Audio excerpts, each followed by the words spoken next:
Welcome back. चलो आज start करते हैं समथिंग। देखो तुमको मैंने लास्ट लेक्चर में क्या बताया था। तुमको मैंने लास्ट लेक्चर में पूरा कैनोनिकल एग्जाम्पल का बताया था।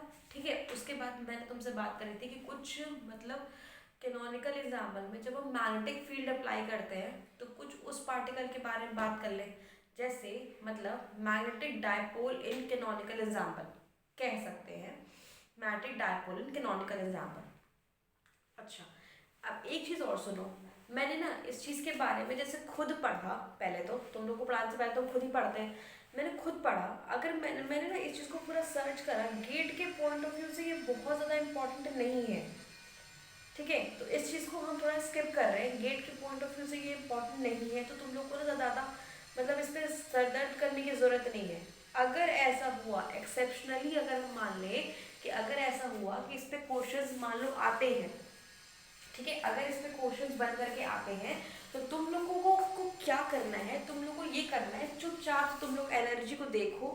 जो तुम लोग को मैंने लास्ट लेक्चर में बताया था ना, अगर वो क्वांटम मैकेनिकली तुमको दिखेगा, अगर उसकी एनर्जी डिस्क्रीट होगी तो तुम उसको क्वांटम मैकेनिकली ट्रीट करो, पार्टीशन फंक्शन निकालो। अगर वो क्लासिकली होगा तो तुम उसको क्लासिकली ट्रीट करो कंटिन्यूस फंक्शन को, और इसका क्लासिकल के हिसाब से पार्टीशन फंक्शन निकालो। क्योंकि पार्टीशन फंक्शन क्लासिकल में निकालना थोड़ा सा ट्रिकी है, थोड़ा सा ज़्यादा है। इसलिए आप चुपचाप से एक काम करो, जैसे मैंने बताया था लॉ ऑफ इक्विपार्टीशन एनर्जी ना, उस हिसाब से ट्राई करो, उस हिसाब से कोशिश करो उसको उसको निकालने की। अच्छा, अब एक बात सुनो। जो तुमको मैंने लास्ट बार बताया था ना लॉ ऑफ इक्विपार्टीशन एनर्जी, उस बारे में थोड़ी सी और बात कर लेते हैं। कुछ चीज़ें थी जो तुम लोग को बताना था, एंड सबसे स्पेशली कुछ रूल्स हैं जो तुमको पता होना चाहिए लॉ ऑफ इक्विपार्टीशन एनर्जी का। मतलब ये ऐसे भी कहीं पे भी किसी भी तरीके से नहीं लग जाता है। ठीक है, इसके भी अपने कुछ रूल्स हैं, तो मुझे लगता है कि एक बार मैं उस रूल्स को लिखवा दूँ तुम लोगों को, ताकि तुम लोग को थोड़ा सा दिमाग में रहेगा कि क्या करना है। रुको।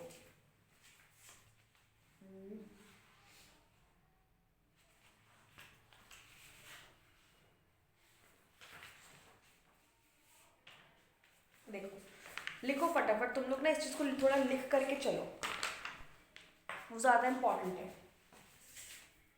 इंपॉर्टेंट चीज़ है law of equipartition energy.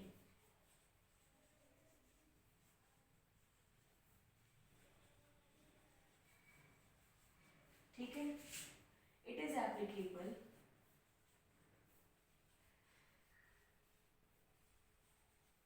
It is applicable until you can describe the system।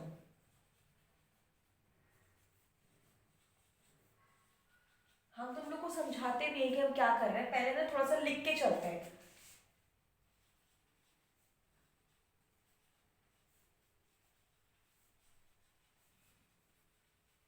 Until you can describe the system by classical statistics, by classical statistics, and the system be at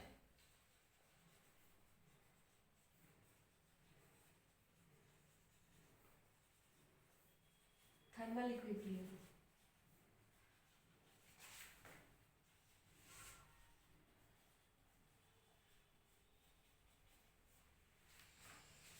और be in contact with heat reservoir, or be in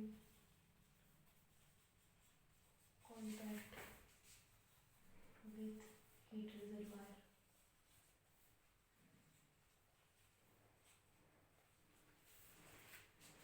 of infinite heat capacity,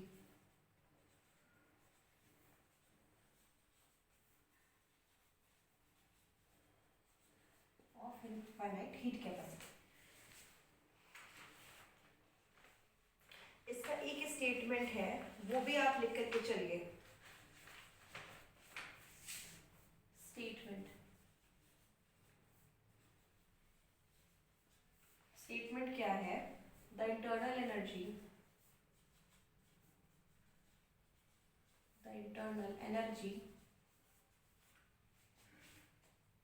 the internal energy of system at thermal equilibrium, of the system at thermal equilibrium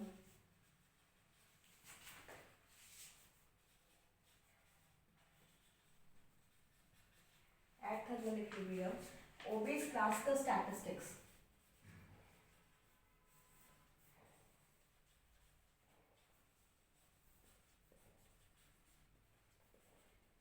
obeys classical statistics is distributed equally is distributed equally is distributed equally in its all degree of freedom, in its all degree of freedom,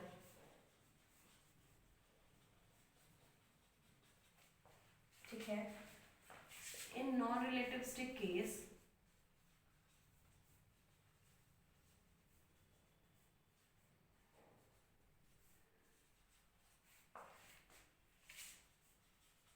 it's 1/2 kT, and in the relativistic case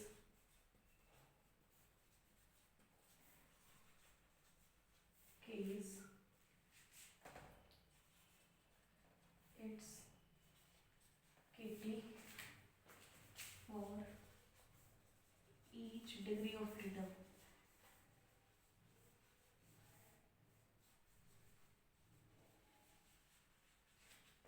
for each degree of freedom। इस बात को फिर से ध्यान रख के लेके चलिए। मैंने हाफ केटी बोला है जब आपका सिस्टम नॉन रिलेटिविस्टिक हो, मतलब ये नॉन रिलेटिविस्टिक केस के लिए है,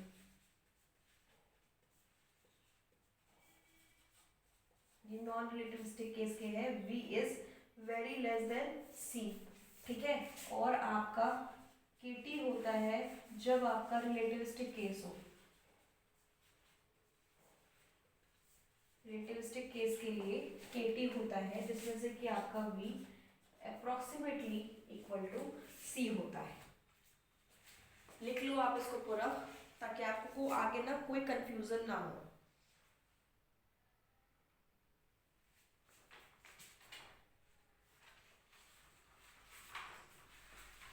इसका ना हम एक जनरल एक्सप्रेशन लिखवा देते हैं। जनरल एक्सप्रेशन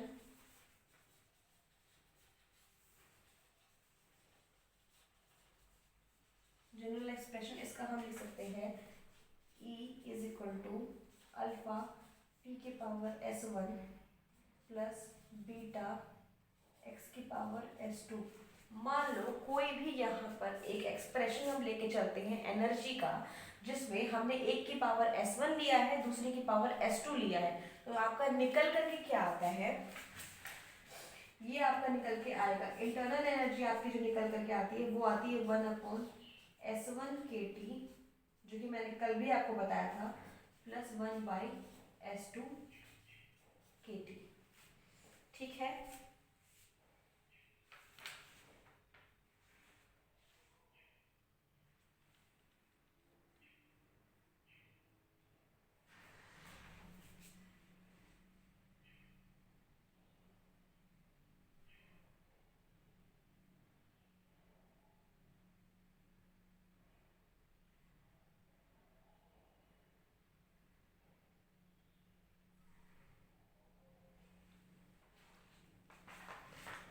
समझ रहे हो आप लोग? अब मैं आपको थोड़ा सा ना डिस्क्राइब कर दूं कि मैंने लिखा क्या है।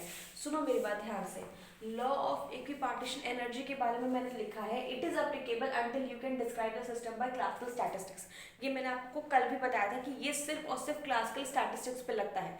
क्लासिकल का पार्टीशन फंक्शन वगैरह आप या फिर इंटरनल एनर्जी आप उस तरीके से भी निकाल सकते हो। ऐसा कुछ नहीं है कि आपको यही अप्लाई करना चाहे तो आप उस तरीके से भी निकाल सकते हो, मगर थोड़ा सा वहाँ पे एग्जाम टाइम में थोड़ा सा टाइम कंज्यूम करने के लिए, थोड़ा सा आपका टाइम बचाने के लिए मैंने आपको एक ये अप्रोच दिया है कि इसको लेके चलो। इसको बेसिकली आपने पढ़ा होगा अप्रोक्सीमेटली क्लास 11th-12th में ही ये आ जाता है, मगर ना इतने लेवल पे आके चीज़ें ध्यान नहीं रहती हैं किसी को कि अच्छा ये भी है, अच्छा वो भी है। मेरी बात है कि जैसे अगर कोई चीज़ है ना तो उसका यूज़ करो ना, है ना। अगर उस चीज़ से हमारा काम आसान हो रहा है तो तुम उसका इस्तेमाल करो। फिजिक्स क्या है, फिजिक्स तो हर चीज़ का काम आसान कर रहा है ना, ना कि उसको टफ बनाता है। सेम चीज़ है, मैंने आपको इसीलिए बताया कि आप इसको यूज करो तब जब आप क्लासिकली चीजों को ट्रीट कर रहे हो, इसके अबव नहीं, ठीक है। The system be at thermal equilibrium और be in contact with heat reservoir at infinite heat capacity.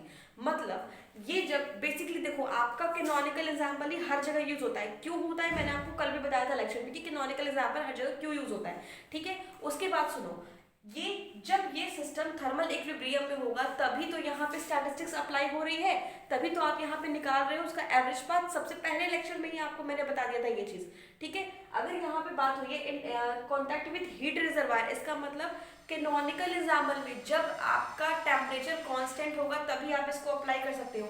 क्योंकि आप यहाँ पे देखो इसके एक्सप्रेशन में हर जगह टी आता है, हर जगह के टी आता है। के तो बोल्ट्जमान कांस्टेंट है और हर जगह टी आता है। टी आने का मतलब क्या है, जब तक आपका टेम्परेचर कांस्टेंट नहीं होगा ये यहाँ पे अप्लाई नहीं होगा। बेसिकली इतना दिमाग लगाने की जरूरत नहीं है क्योंकि टेम्परेचर कांस्टेंट होता ही है जो आपके एक्सप्रेशन गिवन होते हैं, ठीक है। अच्छा, उसके बाद इसका एक नॉर्मल स्टेटमेंट देखो, the internal energy of the system at thermal equilibrium obeys classical statistics is distributed equally in its all degree of freedom। उसके सारे डिग्री ऑफ फ्रीडम में, मतलब इसका अलग मैंने लिखा, इसका अलग मैंने लिखा। क्लासिकली मान लो ये एक्सप्रेशन अगर हम क्लासिकली लेकर के चलते हैं तो इस चीज को अगर मैंने डिस्क्राइब करा इसके इंटरनल एनर्जी में, तो मैंने इसके डिग्री ऑफ फ्रीडम मतलब इसका S1 नीचे, इसका S1 नीचे, ये होता है लॉ ऑफ इक्विपार्टीशन एनर्जी, ठीक। अच्छा, दो चीज होती है, अगर आपके इक्वेशन में गिवन हो, अगर आपके क्वेश्चन में ये चीज लिखा हुआ हो कि भाई क्लासिकल का एक ये इक्वेशन है, इसका आप निकाल दो एनर्जी, मगर ये नॉन रिलेटिविस्टिक केस है, अगर ऐसा होगा तो ये पूरा पार्ट वहां पे लिखा हुआ होगा। नहीं लिखा हुआ होगा तो वहां पे ये लिखेगा कि इसकी वेलोसिटी बहुत कम है सी से, स्पीड ऑफ लाइट से। अगर ऐसा लिखा होगा इट मींस ये नॉन रिलेटिविस्टिक केस है। अगर नॉन रिलेटिविस्टिक केस है तो इसका पर डिग्री ऑफ फ्रीडम हाफ के टी आएगा, ठीक। अगर ये कोई रिलेटिविस्टिक केस होगा जिसमें इसकी velocity is approximately equal to speed of light, तो इसका कंट्रीब्यूशन के टी आएगा। मान लो ये तुम्हारा एक्सप्रेशन है, ठीक है। अगर ये नॉन रिलेटिविस्टिक केस में दिया है तब तो आपका हाफ के टी का आ गया, ठीक है। मगर अगर यही एक्सप्रेशन आपके इस वाले केस में देता तो आपकी जो इंटरनल एनर्जी निकल के आती ना वो पर डिग्री ऑफ फ्रीडम के टी होती, के टी, इसका मतलब यहाँ पे 2 के टी हो जाता पर डिग्री ऑफ फ्रीडम। ये चीज होती है, ये इस चीज के बारे में हम बात कर रहे हैं। जैसे ये जो यहाँ पे स्क्वायर होता है ना, स्क्वायर को ही एक के टी लेके चलते, जैसे यहाँ पे एक फंक्शन है तो यहाँ पे एक आएगा, यहाँ पे दूसरा फंक्शन है तो यहाँ पे ये आएगा। ऐसे पावर को अलग अलग लेकर के नहीं चलते, ठीक। ये हुई बात presently law of equipartition energy की। अच्छा, अब इस चीज के कुछ लिमिटेशंस भी हैं, कुछ कंडीशंस भी हैं। अब हम आपको लिमिटेशंस और कंडीशंस क्यों बता रहे हैं, क्योंकि कभी कभी ऐसा होता है ना कि क्वेश्चन की लैंग्वेज में चीजें लिखी होती हैं मगर आप चीजों को ना एनालाइज नहीं कर पाते, सही तरीके से समझ नहीं पाते। मेरी बात सुनो, कुछ इसकी लिमिटेशंस हैं, अगर तुम लोग को ना कहीं नोट करना है तो तुम लोग नोट भी कर लो। इसकी लिमिटेशंस ये हैं, पहली बात तो ये सिर्फ और सिर्फ रूम टेम्परेचर पे एग्जिस्ट करता है, ठीक है। रूम टेम्परेचर से अगर टेम्परेचर बहुत ज़्यादा नीचे होगा या रूम टेम्परेचर से बहुत ज़्यादा टेम्परेचर ऊपर होगा, दोनों ही अवस्था में ये एग्जिस्ट नहीं करेगा। ध्यान से मेरी बात सुनो, मैंने क्लासिकल की बात करी है। क्लासिकल तभी एग्जिस्ट करता है जब आपका रूम टेम्परेचर हो वहां पर, है ना, तभी क्लासिकल मैकेनिक एग्जिस्ट करता है। क्योंकि अगर बहुत कम हो गया था तो फिर वहाँ क्वांटम मैकेनिकली ट्रीट होगा ना, वो चीज़ क्लासिकली कहाँ होगा, ठीक है। इस चीज़ को ध्यान में लेके चलो। सेकेंड चीज, जहाँ पे हाई पार्टिकल डेंसिटी होती है, हाई पार्टिकल डेंसिटी जैसे तुम्हारा फ्री इलेक्ट्रॉन गैस और ब्लैक बॉडी ना, इन सब जगहों पे ये एप्लीकेबल नहीं होता है। हाई पार्टिकल डेंसिटी में law of equipartition energy applicable नहीं होता है। क्योंकि क्लासिकल में जब आप बात करते हो ना, तो क्लासिकल में किसी बड़े पार्टिकल पे बात करा जाता है, क्वांटम में छोटे पार्टिकल पे बात करते हैं, मगर क्लासिकल पे तो किसी बड़े पार्टिकल के बारे में बात करते हैं ना। तो बड़ा पार्टिकल अगर वो होगा, ठीक है, तो बहुत सारे जहाँ पे हाई पार्टिकल डेंसिटी होगी, मतलब जहाँ पे बहुत सारे पार्टिकल्स हैं, वहाँ पे ये अप्लाई नहीं होगा, वहाँ पे आपका क्वांटम मैकेनिकल ट्रीटमेंट चलेगा। इस चीज़ को वहाँ पे अप्लाई नहीं कर सकते आप, ठीक। करेंटली ये दो इसके लिमिटेशंस हैं जो कि आपको पता होने चाहिए इस चीज़ का। आप जैसे ये ना बहुत आपके सिलेबस में तो ना ये है नहीं गेट के, बट स्टिल ऑन अगर कंडीशन फंसती है क्लासिकली तो आप इस वाले अप्रोच से जाओ in comparison to double integration करना। देखो एग्जाम टाइम है, जल्दी होती है, सभी को जल्दी होती है, और जल्दी में ना इंटीग्रेशन और डिफरेंशिएशन गलत हो सकता है। दैट्स वाई आप इसका अप्रोच करो, ठीक है, इससे तुम्हारी चीज़ें जल्दी सॉल्व होंगी। ठीक है, चलो अब मूव करते हैं नेक्स्ट वाले टॉपिक पे। आ जाओ, रब कर दूँ, लिख ही लिया होगा आई होप सबने।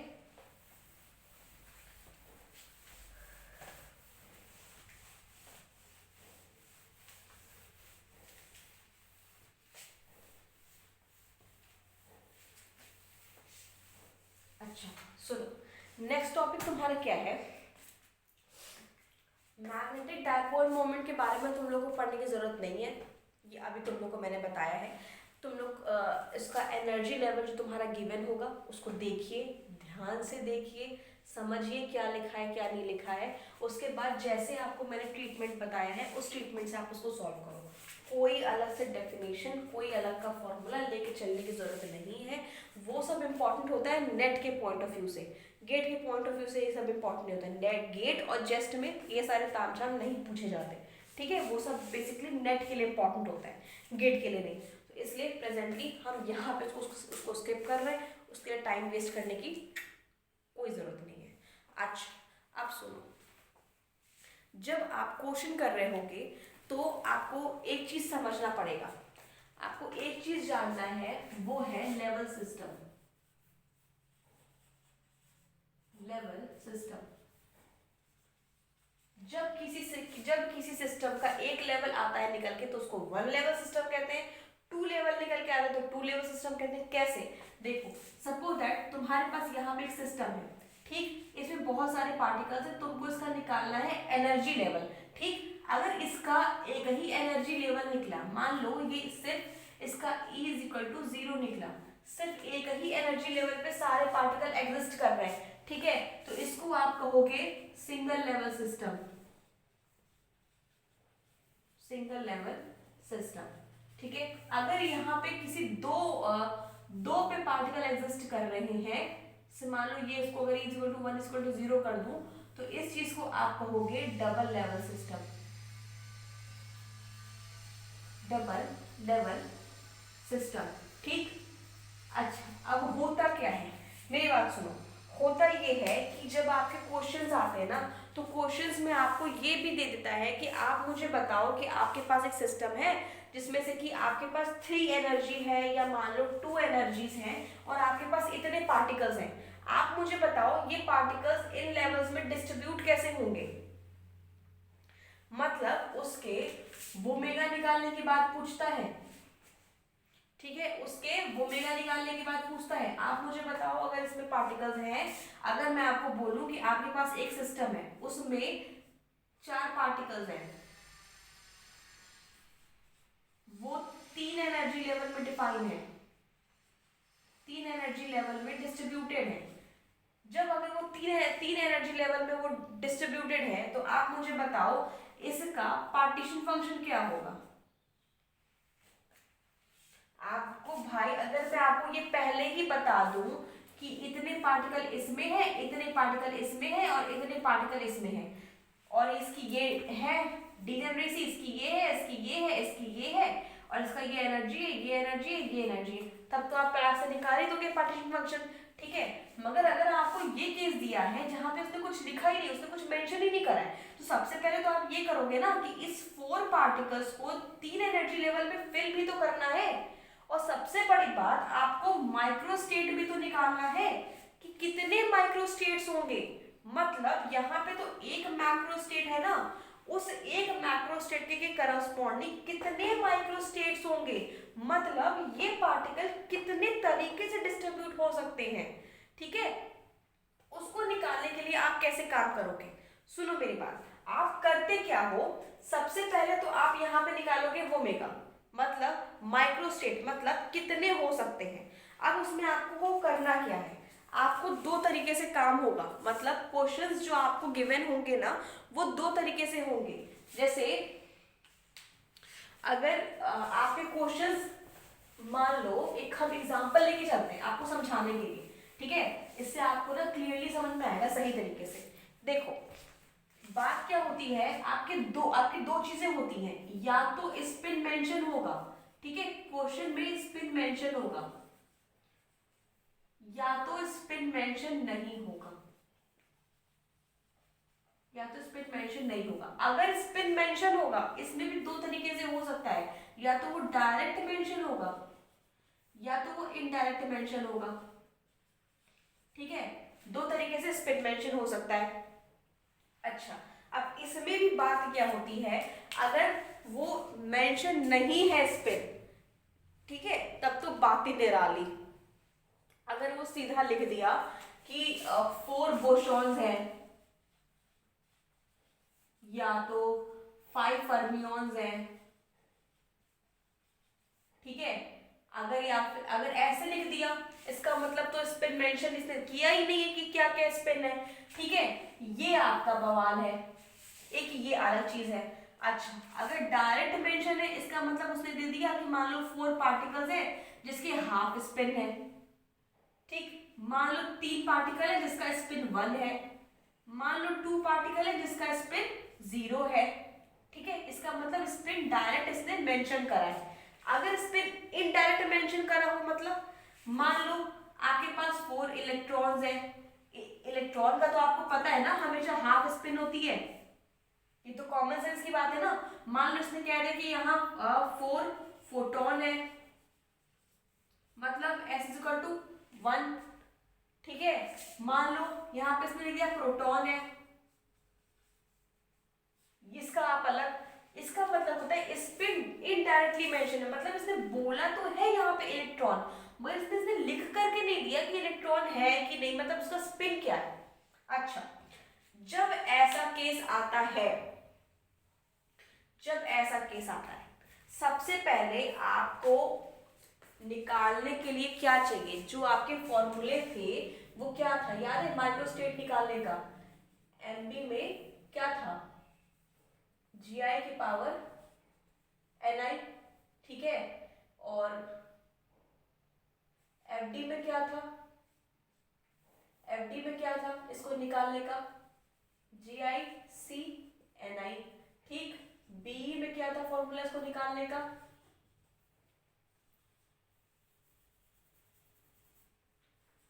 Ni प्लस Gi-1 का factorial upon Ni factorial into Gi-1 का फैक्टोरियल, ठीक, ये फॉर्मूले आपको होते हैं निकालने के लिए।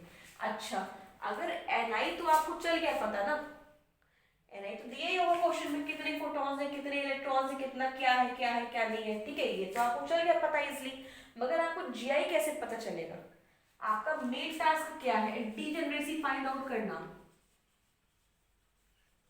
डीजेनरेसी कैसे फाइंड करेंगे, डीजेनरेसी फाइंड करने का फॉर्मूला होता है 2s + 1, इसको पहले अप्लाई करो, डीजेनरेसी निकालो, डीजेनरेसी निकालने के बाद रखो।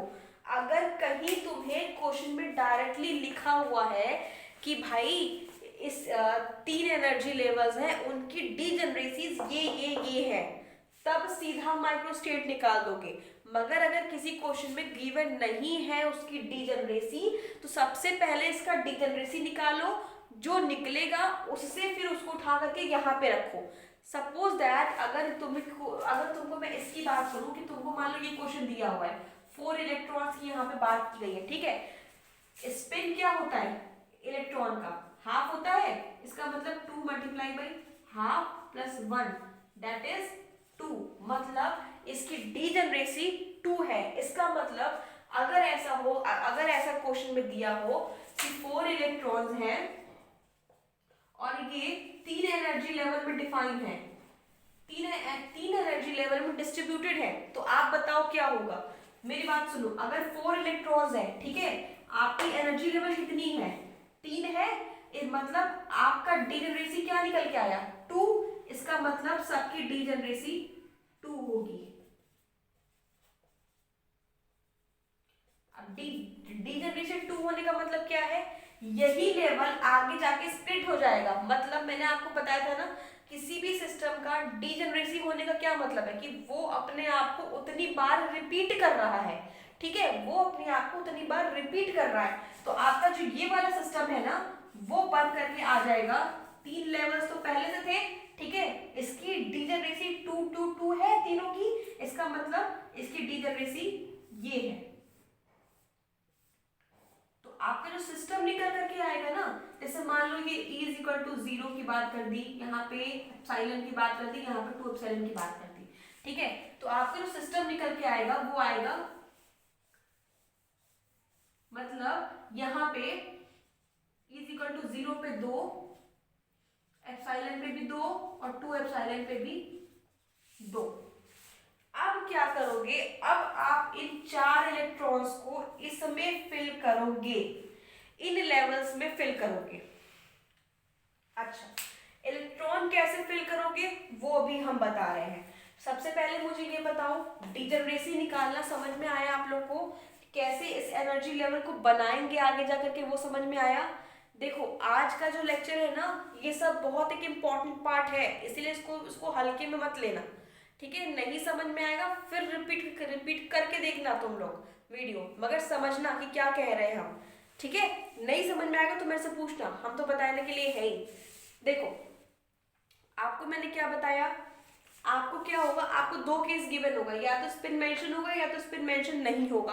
अगर स्पिन मेंशन नहीं होगा तो सीधे इस तरीके से लिखेगा, ठीक है, इस तरीके से लिखेगा। अगर आपको स्पिन मेंशन होगा तो या तो वो डायरेक्ट होगा या तो वो इनडायरेक्ट होगा। अगर स्पिन मेंशन नहीं होगा तो यहाँ पे डीजनरेसी अच्छे से लिखी हुई होगी कि इतनी होगी डीजनरेसी, इतना होगा एनर्जी लेवल, इसके तो कोई दिक्कत ही नहीं है फिर, ठीक है। इसकी दिक्कत ये आएगी कि आप मुझे बताओ कि बोसॉन्स फर्मिओन्स फिल कैसे होंगे उस लेवल में, माइक्रोस्टेट्स कितने बनेंगे वहां पर, इस चीज में यहाँ पे दिक्कत आएगी। यहाँ पे क्या दिक्कत आएगी आपकी, आपको इसकी डीजनरेसी लिखी हुई नहीं मिलेगी। तो अगर आपको डीजनरेसी लिखी हुई नहीं मिलेगी, 2s+1 लगाइए, यहाँ पे स्पिन की वैल्यू रखिए, स्पिन की वैल्यू रख करके आप लेवल निकालिए, लेवल निकाल करके आपको डीजनरेसी पता चल जाएगी। अच्छा, अब इसको इसमें कैसे रखना है, सुनो मेरी बात। जैसे अगर मैं इसी एग्जांपल को लेकर के चलूं, मान लो अगर हम क्या बात कर रहे हैं इसकी इलेक्ट्रॉन की, इसका मतलब यहाँ पे क्या लग रहा होगा, FD लग रहा होगा, फर्मी डिराक लग रहा होगा। अब इसका माइक्रोस्टेट कैसे निकलेगा, यहाँ पे टोटल नंबर ऑफ पार्टिकल्स कितने हैं, 4, मतलब आपका Ni दिया हुआ है 4, और आपका Gi कितना हुआ है, टोटल डीजनरेसीज कितनी है, 2 2 4 2 6, मतलब टोटल डीजनरेसी कितनी हो गई, 6 हो गई। इसका मतलब आप अगर रखोगे फॉर्मूले में तो आपका जाएगा 6C4, इसका मतलब 6 factorial upon 4 factorial into 6 minus 4 factorial that is 2 factorial, ठीक। इसको अगर आप सॉल्व करोगे तो क्या आ जाएगा, इसको अगर आप सॉल्व करोगे तो 5 क्रॉस 6 अपॉन 4 फैक्टोरियल, तो 4 फैक्टोरियल आपस में कट जाएगा, आपका बचा 2, मतलब 3 + 6 दैट इज 15, इसका माइक्रोस्टेट आया 50। इसका मतलब ये 15 तरीके से डिस्ट्रीब्यूट हुआ है, ठीक। मेरी बात फिर से समझो, इसका माइक्रोस्टेट आया 15, इसका मतलब ये 15 तरीके से डिस्ट्रीब्यूट हुआ है। सेम काम आप इन सब में भी करोगे, नंबर ऑफ पार्टिकल गिवन होंगे, उसको लेके चलो, डीजनरेसी Gi लिखी जाती है, तो टोटल डीजनरेसी जितनी तुम्हारी निकली सिस्टम की, तुम उसको कैलकुलेट करो, उसको उठा करके यहाँ पे रखो and you got the number of microstates. अच्छा, जब नंबर ऑफ माइक्रोस्टेट्स निकल गए हैं तो आगे लेवल्स की फिलिंग कैसे करी जाएगी ये अभी हम बताते हैं, थोड़ा सा थम जाओ, हैव पेशेंस। देखो सबसे पहले तो तुमको मैं बताऊं कि फिल कैसे होते हैं पार्टिकल, मतलब एक लेवल में एक ही आएगा या एक लेवल में 2 आ सकता है या एक लेवल में 3 आ सकता है, पार्टिकल्स कैसे फिल होंगे। सबसे पहले तो ये देखो, पार्टिकल्स फिल करने के लिए तुम जो है ना एक काम करो, एक ना डिफरेंशिएशन लेके चलो। अगर मान लो तुम्हारा पार्टिकल फर्मियन है और मान लो तुम्हारा पार्टिकल बोसॉन्स है। अब तुम पार्टिकल कैसे फिल करोगे? अब यहाँ पे कंडीशन आती है कि तुम पार्टिकल को किस तरीके से फिल करोगे। पहली बात तो ये नंबर ऑफ वेज कैसे है फिल करने के। अगर तुम इसमें माइक्रोस्टेट निकालोगे तो क्या आएगा? GiCni। ठीक, इसका माइक्रोस्टेट क्या निकलेगा? Ni plus Gi-1 factorial upon Ni factorial into Gi-1 का फैक्टोरियल। ठीक है, इसका ये निकल के आया। उसके बाद सेकेंड स्टेप क्या करोगे? सेकेंड स्टेप आप ये करोगे कि आप एनर्जी लेवल, ये पहला स्टेप हो गया तुम्हारा, ठीक है, माइक्रोस्टेट निकाला। सेकेंड में क्या करोगे? एनर्जी लेवल डायग्राम बनाओ, मतलब डीकंडीशन तुम्हारी निकल गई होगी। उसके बाद तुम एनर्जी लेवल बनाओ, जितने माइक्रोस्टेट निकले हो तो तुम उतनी एनर्जी लेवल तो बनाओगे। एनर्जी लेवल बनाओगे, बनाइए। इसमें भी सेम चीज, एनर्जी लेवल बनाओ, एनर्जी लेवल डायग्राम बनाइए। ठीक है, अब सुनो मेरी बात। फर्मियंस हमेशा एक लेवल में एक ही फिल होता है। जैसे अगर यहाँ पे 3 एनर्जी लेवल्स हैं, ठीक है, अगर आपको फर्मियंस को फिल करना है ना तो वो एक फिल होगा। एक लेवल में 2 नहीं आ सकते, एक लेवल में एक फिल होगा। ठीक है, अगर मैं यहाँ बात करूँ एनर्जी लेवल की तो एक लेवल में एक ही फर्मियंस फिल होता है। अगर मैं बोसॉन्स की बात करूँ तो एक लेवल में 2 फिल हो सकते हैं, या 3 4 जितने भी हैं एक लेवल में साथ में फिल हो सकते हैं। अच्छा, अब आप इस चीज को किस तरीके से याद करोगे? इस तरीके से, इस चीज को इस तरीके से याद रखो कि आपका जो बोसॉन्स है ना, ये क्या निभाता है? ये निभाता है भाईचारा। ठीक, ये निभाता है भाईचारा। इसका मतलब एक साथ 2 3 रह सकते हैं, मतलब ये भाईचारा वाला बालक है, भाईचारा वाला बालक है। ठीक है, ये क्या करता है? ये भैया ये निभाता है बहनचारा। बहनचारा, तुमने कभी बहनचारा सुना है वर्ड? कभी सुना है? किसी डिक्शनरी में तुम लोगों ने सुना है ये चीज? कहीं नहीं सुना है ना। इसका मतलब भाई ये साथ में रह ही नहीं सकता, इसको अलग अलग रखना है। ठीक है, तो इसके लिए क्या रख लो?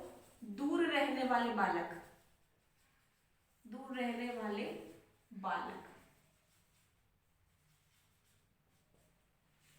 ठीक, एक और तरीके से अगर मैं बोलूं तो ये दोनों लड़कियों वाले काम करते हैं। जो दो लड़कियां एक साथ एक जगह पे कहाँ रह सकती हैं? एक उधर भागती है, एक उधर भागती है। ठीक है, तो इसको अगर मैं बोलूं तो जस्ट लाइक ए गर्ल्स वाली property is just like a boys वाली प्रॉपर्टी। भाई कोई लड़की प्लीज अपने दिल पे मत लेना, it's just a way to learn physics, is just a way to memorise physics. ठीक है, तो भाई कोई लड़की अपने दिल पे मत लेना इस चीज को, इट्स नॉर्मल थिंग। 2 लड़कियां एक साथ कहाँ रह पाती है? ठीक है, और बॉयज तो रह ही लेते हैं साथ में। तो ये भाई होते हैं भाईचारा वाले बालक, ये होते हैं बिना भाईचारे वाले बालक। ठीक, इस चीज को भी ध्यान लेके चलो। अब तुम्हारा थर्ड स्टेप क्या होगा? Calculate total energy. इसमें भी थर्ड में कैलकुलेट टोटल एनर्जी। ठीक है, अच्छा, अब इस चीज के बाद फोर्थ स्टेप पे आइए आप, मेक टेबल। अभी हम सब बताएंगे तुम्हें कैसे कैसे क्या कर रहे हैं। अभी तुमको एक एग्जांपल लेंगे तो तुम्हें करके बताएंगे। ठीक है, इसमें भी फोर्थ स्टेप में मेक टेबल। ठीक है भाई, टेबल बना लेंगे। उसके बाद क्या करना है आपको? Fifth is write down partition function. Write down it's partition function. यहां पे भी फिफ्थ पार्ट में write down it's partition function. अच्छा, अब मेरी बात सुनो, कोई भी इसको, मतलब ये नहीं कि यहाँ पे 4 5 फर्मियंस हैं तो तुमने Qn निकाला और Qn निकालने के बाद तुमने इसको पावर n कर दिया, फैक्टोरियल n फैक्टोरियल कर दिया। इसमें भी 5-6 बोसॉन्स दिए हैं, तुमने क्यू एन निकाला, मतलब तुमने पार्टीशन फंक्शन निकाला और तुमने पार्टीशन फंक्शन निकाल के पावर एन कर दिया। ये कोई नहीं करेगा। मेरी बात फिर से सुनो, अगर उसने 3-4 सिस्टम्स के बारे में पूछा है, ठीक है, तब आप ऐसे करते हो। मेनी सिस्टम्स के बारे में पूछे तब आप इस तरीके से करते हो, सीधे आप इस चीज को नहीं लिख देते, है ना। यहाँ पे 4 बोसॉन्स हो रही है, बात इसका मतलब हम सेम सिस्टम में चल रहे हैं, तो आप ये चीज नहीं करोगे, इस चीज को भी लिख करके चलो। That is don't do this in भावुकता। भावुकता में आकर के ये मत कर देना भैया, सेम चीज यहाँ पे भी है, ठीक है। Don't do this thing is in भावुकता, भावुकता में आकर के ये चीज नहीं करनी है, ठीक है। इस बात का ध्यान रखो, आपको इतना काम करना है, ठीक। अच्छा, अब तुमको हम एक एग्जाम्पल लेके चलते हैं, तुमको उस एग्जाम्पल से तुम लोगों को क्लियर हो जाएगा पूरा का पूरा कि कैसे करना है, क्या करना है। देखो, लेट मी रब। यार इसको रब करते करते तो पोछा लगाने की हैबिट हो गई है मेरे को लगता है। देखो क्लियर, अगर एक ले लेते हैं क्वेश्चन, ठीक है, एक क्वेश्चन लेके चलते हैं। क्वेश्चन क्या लूं? क्वेश्चन लेते हैं, लेट यू हैव, कितने पार्टिकल्स लूं मैं? 2 ले लेते हैं। Let you have 2 bosons in 3 energy level.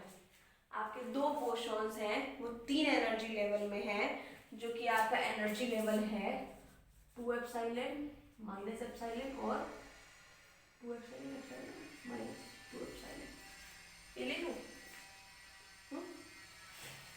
चलो ये ले लेते हैं। अच्छा, अब आपको क्या फाइंड आउट करना है? इसका पहले पार्टीशन फंक्शन निकालो, ठीक। सेकेंड, इसका प्रोबेबिलिटी निकालो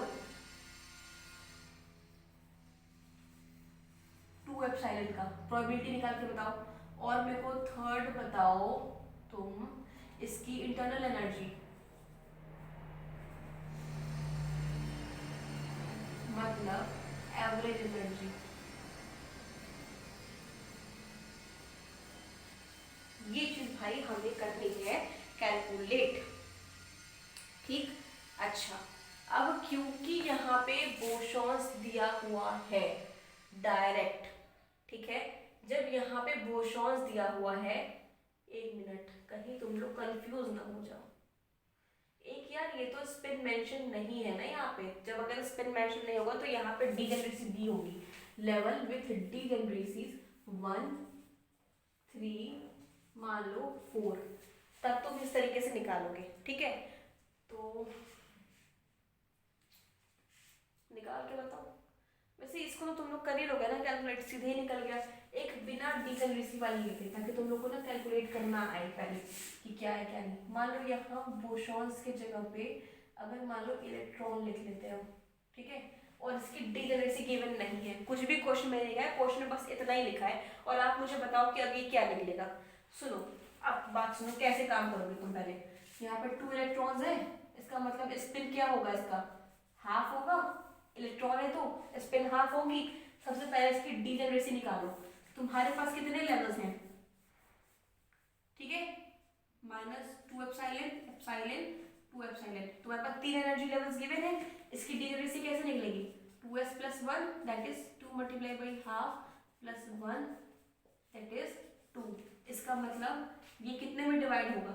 इसका मतलब तुम्हारा एनर्जी लेवल क्या बनी, ये बना -2 epsilon -2 epsilon epsilon epsilon 2 epsilon 2 epsilon, ठीक है, ये तुम्हारा बना एनर्जी लेवल, ठीक है। अच्छा, अब देखो तुम्हारे पास डीजेनरेसी कितनी है यहाँ पे, इसकी डीजेनरेसी कितनी थी? 2, इसकी भी 2, इसकी भी 2 थी, अब वो ओमेगा क्या निकलेगा, टोटल पार्टिकल कितने हैं तुम्हारे, 2। ये क्या है तुम्हारा, ये तुम्हारा फर्मी डिराक है, तो यहाँ पे GiCNi लगेगा ना, GiCNi लगेगा, ठीक है। तो यहाँ पे टोटल तुम्हारी डी से कितनी हुई, 6C2, that is 6 factorial upon 2 factorial into 4 factorial. इसको सॉल्व करो, you got 5 cross 6 by 2 that is 3 that is 15। इसका मतलब ये पार्टिकल फिल कैसे होंगे, 15 तरीके से फिल होंगे, 15 माइक्रोस्टेट्स के साथ फिल होंगे। कैसे देखो, इस एक तो ये ले ले, 2 3 4 5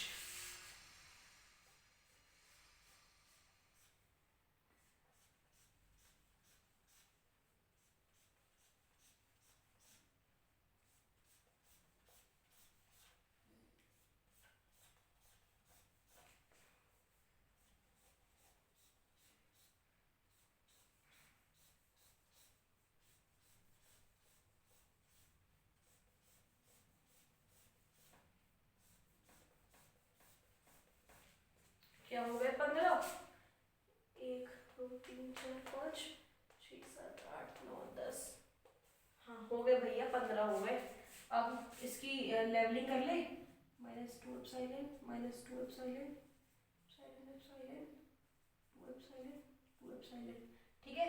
सबका समझ में आ रहा है, इसका भी एक कर दूं जो सबके लिए वैलिड हो, -2 epsilon -2 epsilon epsilon epsilon 2 epsilon 2 epsilon, यहाँ पे भी 2 epsilon -2 epsilon epsilon epsilon 2 epsilon और 2 एप्सिलॉन। फिर बात हो गई। अब मुझे क्या करना है, हमारे पास थे कितने, 2। अब ये क्या है, इलेक्ट्रॉन। अब इलेक्ट्रॉन मतलब एक लेवल में 2 रह सकते हैं, पॉसिबल ही नहीं है। जब एक लेवल में 2 नहीं रह सकते, इसका मतलब ये बिना भाईचारे वाले बालक है, ठीक है। जब ये बिना भाईचारे वाले बालक है, इसका मतलब एक लेवल में एक ही रहेगा। फिलिंग करना शुरू करें, देखो स्टार्ट करते हैं। मान लो इसमें एक ही कर दे, एक ये कर दे, फिर एक यहाँ कर दे, यहाँ कर दे, एक यहाँ और फिर यहाँ कर दो, यहाँ कर दो, फिर मान लो यहाँ कर लो, यहाँ कर लो, यहाँ कर लो, फिर यहाँ यहाँ कर लेते हैं, यहाँ यहाँ कर लेते हैं, यहाँ पे कर लेते हैं और यहाँ पे कर लेते हैं, यहाँ पे कर लेते हैं, यहाँ पे कर लेते हैं, ठीक है। ये हो गया। और क्या कर लूँ, और एक यहाँ पे कर लूँ, इसको यहाँ पे कर लूँ,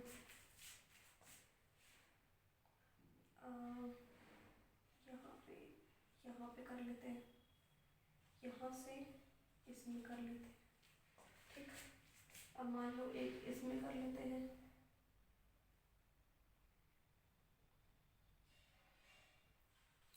इसमें कर लेते हैं। और वेज बताओ किस तरीके से फिल हो सकते हैं पार्टिकल, जो मैंने अभी कोई तरीका ना लिखा हो।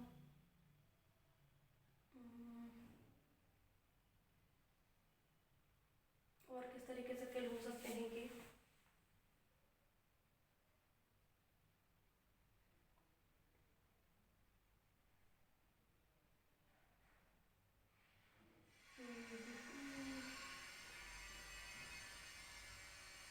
वैसे ना तुम लोग घबराओ मत, ऐसे ना एग्जाम में इतना लंबा लंबा आता नहीं है।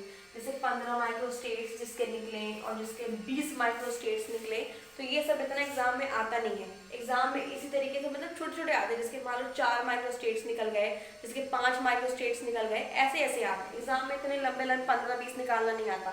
देखो अब तुमको मैं एक नॉर्मल तुम लोग को वे मिल रहा होगा, तुम लोग को आइडिया मिल रहा होगा ना कैसे करते हैं इसको कैलकुलेट। अब देखो मेरी बात सुनो, अब तुमको एनर्जी कैलकुलेट करना है, वो कैसे करोगे, यहाँ पे 2 इलेक्ट्रॉन्स है, इसकी एनर्जी -2e, इसकी एनर्जी -2e, मतलब -4e एनर्जी, इसकी एनर्जी -2e, इसकी एनर्जी +e, इसका मतलब माइनस एप्सिलॉन की एनर्जी, इसकी एनर्जी -2e, इसकी एनर्जी एप्सिलॉन, इसका मतलब माइनस एप्सिलॉन, इसकी एनर्जी -2e और +2e, 0 हो गई भाई, इसकी एनर्जी -2e +2e 0 हो गई, इसकी एनर्जी -2e है प्लस एप्सिलॉन है, इसका मतलब माइनस एप्सिलॉन हुआ, इसका माइनस एप्सिलॉन -2 एप्सिलॉन है, इसका 2 एप्सिलॉन है, इसका मतलब 0 हुआ। इस तरीके से करके आप सबकी कर लोगे एनर्जी कैलकुलेट। उसके बाद आप बनाओगे एक टेबल, एक टेबल बनाओगे, एक टेबल में इधर लिखोगे एनर्जी, इधर लिखोगे डीजनरेसी। मान लो सपोज दैट मैंने यहाँ पे लिखा, एक हमारा आया 0, एक आया माइनस एप्सिलॉन, एक आया -4 एप्सिलॉन, ठीक है। अच्छा अब बताओ मुझे 0 कितनी बार आया है, 1 2 3, अभी तक जितना हमने कैलकुलेट करा है उसमें 0 आया हमारा 3 बार। एप्सिलॉन कितनी बार आया, 1 2 3, इसकी डीजनरेसी 3, -4 एप्सिलॉन अभी तक तो एक ही बार आया था, इसकी डीजनरेसी 1। फिर से सुनो, 0 कितनी बार आया, 1 2 3, इसलिए 0 की डीजनरेसी 3, ठीक है।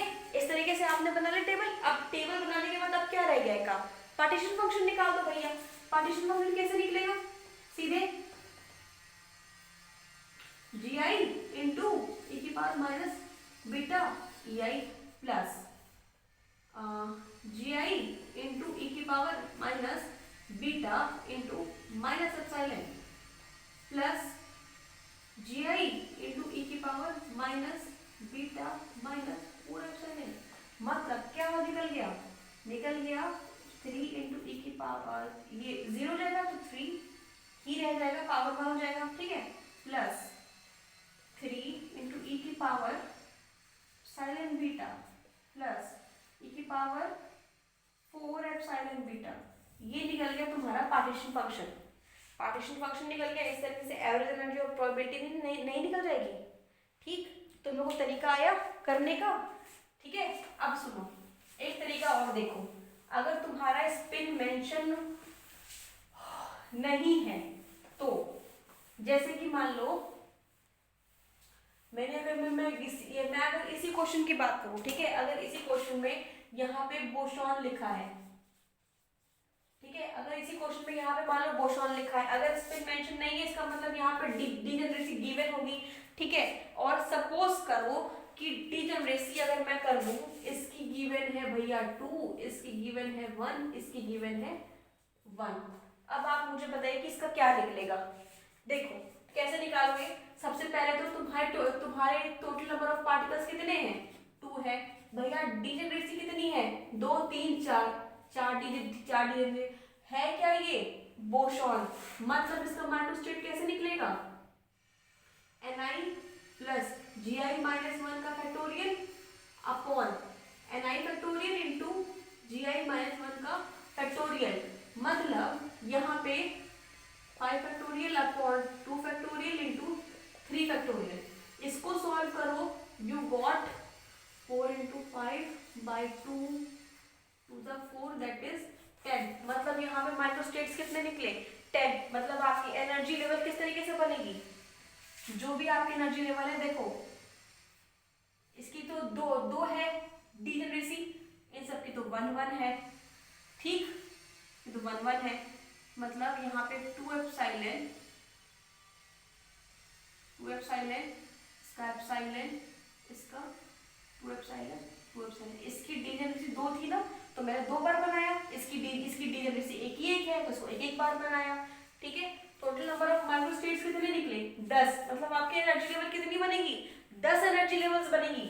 चलो फटाफट से बना दो, 2 3 4 5।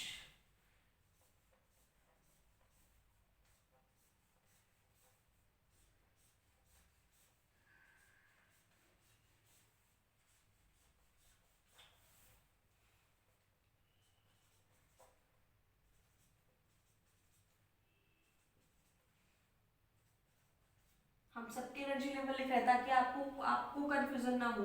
जब आपका सेट हो जाएगा ना क्वेश्चन को करते करते, तो आपको सबको लिखने की जरूरत ही नहीं है, आपको इतना ध्यान रहेगा कि अपने आप पेन चलता चला जाएगा स्पीड में।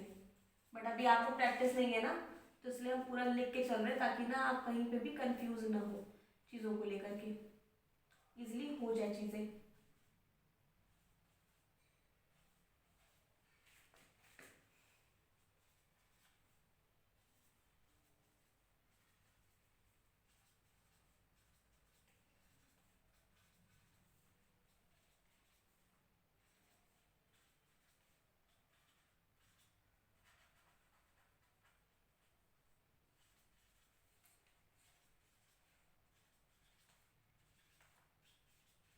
ठीक है, ये हुई आपके एनर्जी लेवल्स, जो कि माइक्रोस्टेट, क्योंकि वो 10 आया था ना, तो 10 टाइप्स की आपकी एनर्जी लेवल 10 बनेंगे। मतलब वो एक मैक्रोस्टेट 10 करस्पॉन्डिंग माइक्रोस्टेट्स में डिवाइड है।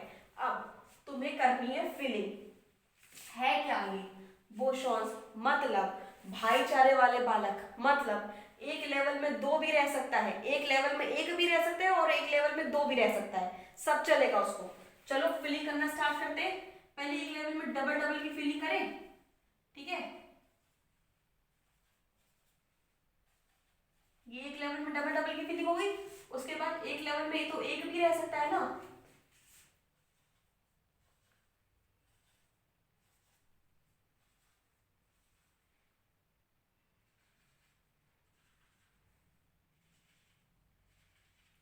अब कोई और वेज है इसको फिल करने के? ध्यान देखो, उसको थोड़ा सा मैं बड़ा बना तो तुम लोगों को दिख रहा होगा ना, पार्टिकल दिख रहा होगा ना।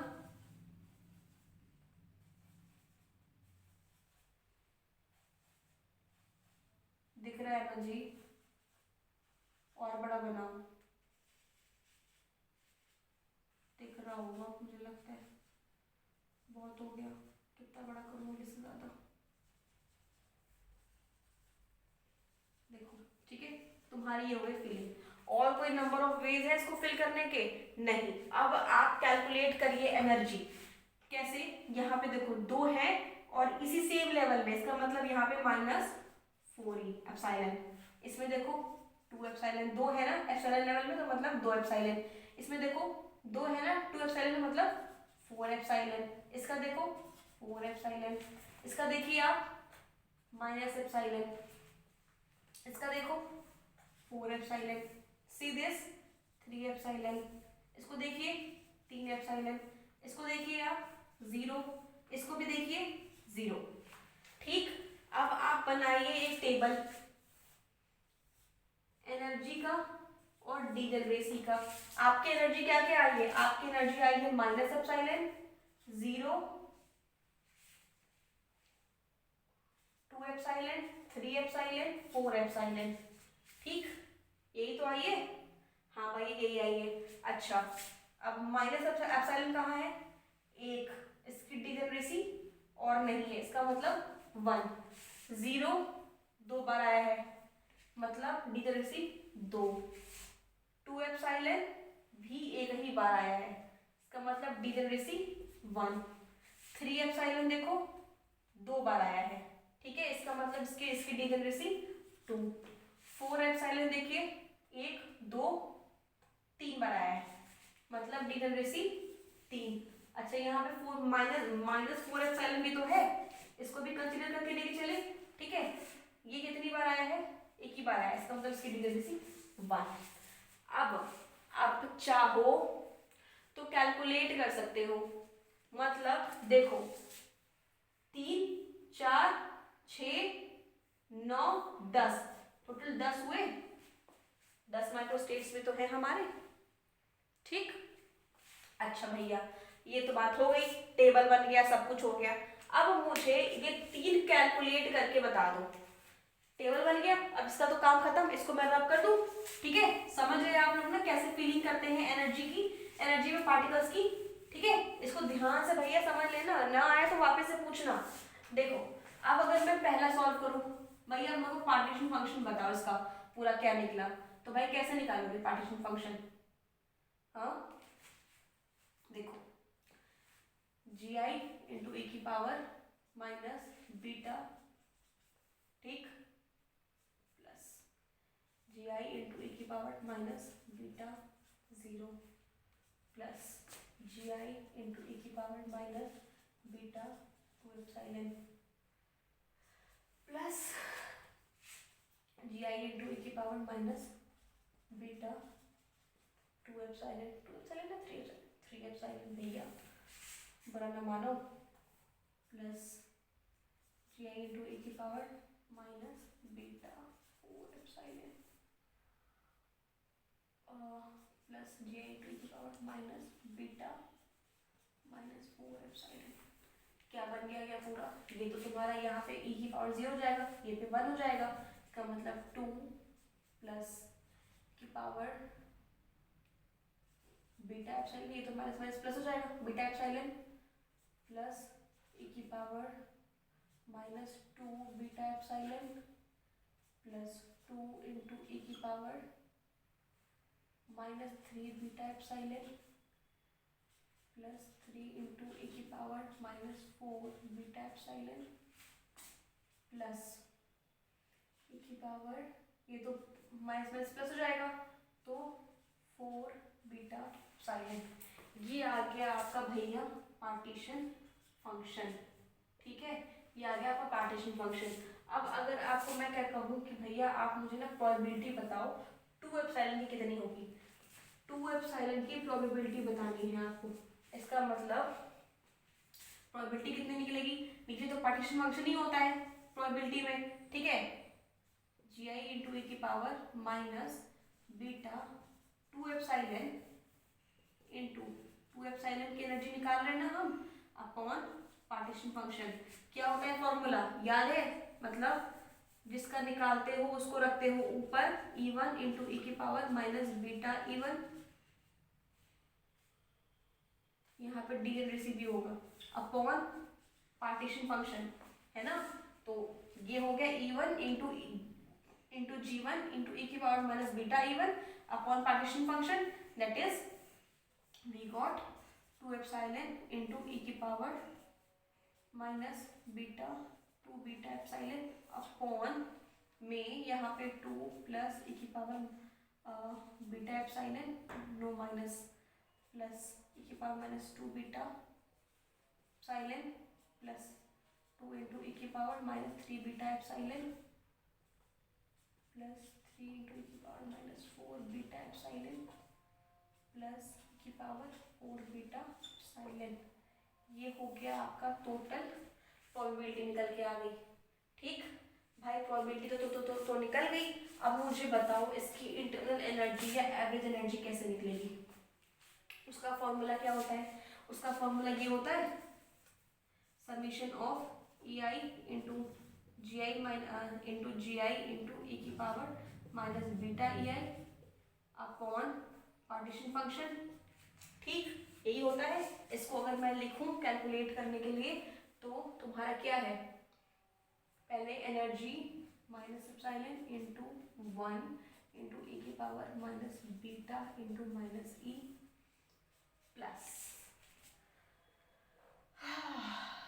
0 multiply by 2 multiply by E की power minus beta into 0 plus 2 epsilon into 1 into ई की पावर माइनस बीटा 2 एप्सिलॉन, ठीक है, प्लस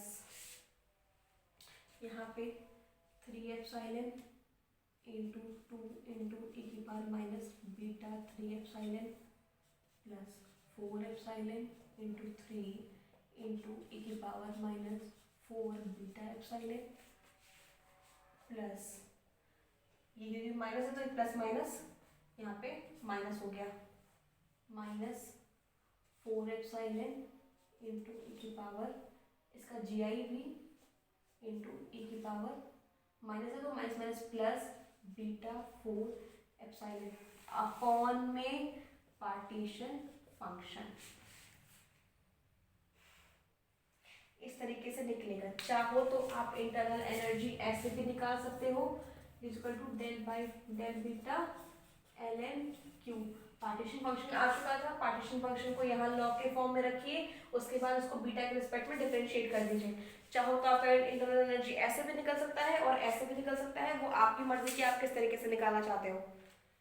ठीक, देखो ये तो बात हुई इस चीज की, यही चीज आपने आनी है। ये थोड़ा सा गेट के पॉइंट मुझे पता है थोड़ा सा कैलकुलेटिव है, मगर बहुत ज्यादा भी नहीं है। इसको 2 बार 3 बार करोगे, थोड़ी सी क्वेश्चन प्रैक्टिस करोगे तो ये चीज के लिए आप हैबिचुअल हो जाओगे। कोई ये सब कोई बहुत बड़ी बात नहीं है करना, ठीक है, इसको आप इतनी टैकल कर सकते हो अपने हिसाब से। अच्छा, ये सब थोड़ा सा इंपॉर्टेंट पार्ट है, गेट में आता है, पूछा जाता है, इसलिए थोड़ा सा इसको इम्पोर्टेंटली लेकर के चलना। हम शुरू से कह रहे हैं कि थोड़ा सा इंपॉर्टेंटली इसको लेकर के चलना। सेकेंड चीज दैट कुछ नहीं आएगा तो मेरे से पूछना क्या है क्या नहीं, हम डेफिनेटली तुम लोग को रिप्लाई करेंगे, बताएंगे। ठीक, अच्छा, अब नेक्स्ट वाले लेक्चर में हम, मेरी तरफ से ये तो हो गया ओवर। अब नेक्स्ट वाले लेक्चर में आपको पढ़ाना है मेरे को आइजिंग मॉडल और क्वांटम मैकेनिक, आइजिंग मॉडल और क्वांटम स्टैटिस्टिक्स। क्वांटम स्टैट्स में मतलब वही तुम्हारा ब्लैक बॉडी वगैरह आ जाएगा, ठीक है। उसके बाद हम पढ़ाएंगे थर्मल। तो फिलहाल अभी 2 लेक्चर्स और हैं इसमें स्टैट में, उसके बाद स्टैट ओवर। ठीक, स्पीड बढ़ाइए, क्वेश्चन वगैरह सॉल्व करिए, जो नहीं आए मुझसे पूछिए, ठीक है। टिल देन मिलते हैं नेक्स्ट लेक्चर में, बाय बाय।